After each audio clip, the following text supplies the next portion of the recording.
اس سے بڑھ کر ظالم کون جو اللہ پر جھوٹ بولے اور سچی بات جب اس کے پاس پہنچ جائے تو اسے جھٹلائے۔ کیا جہنم میں کافروں کا ٹھکانہ نہیں ہے؟ السلام علیکم۔ میں آج ایک ایسے شخص کے بارے میں بات کر رہا ہوں، ایک ایسی بغیرت کے بارے میں بات کرنا چاہتا ہوں جنہوں نے ٹک ٹاک پر ایک اکاؤنٹ بنایا اور اس کا نام رکھا ہے کیا اللہ کی در ہے، اور بایو میں کیا لکھا ہے کہ میں نے اسلام چھوڑ دیا، مجھے فخر محسوس ہو رہا ہے۔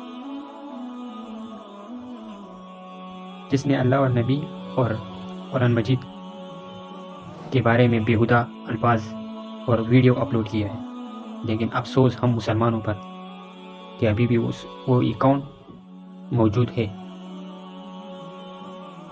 ہمیں یہ غیرت ہمیں کیوں نہیں ہے کہ ہم اس کو ختم کریں، رپورٹیں ماریں؟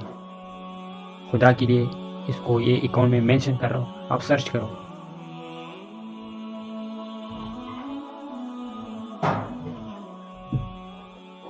یہ ایک افسوسناک اور گمراہی کی نشانی ہے۔ فرعون آیا گیا، ابو جہل آیا گیا، نمرود آیا گیا۔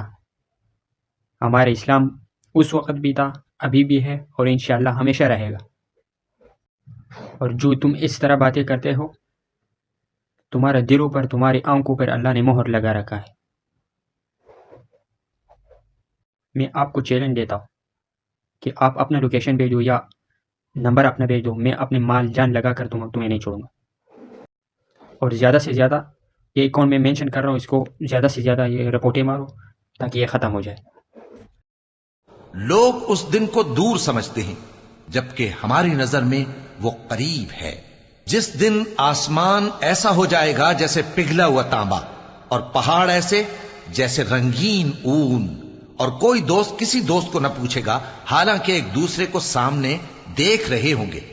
اس روز گناہگار چاہے گا کہ کسی طرح اس دن کے عذاب کے بدلے میں سب کچھ دے دے، یعنی اپنے بیٹے اور اپنی بیوی اور اپنے بھائی اور اپنا خاندان جس میں وہ رہتا تھا، اور جتنے آدمی زمین پر ہیں غرض سب کو دے ڈالے، پھر اپنے آپ کو عذاب سے چھڑا لے، لیکن ایسا ہرگز نہیں ہوگا۔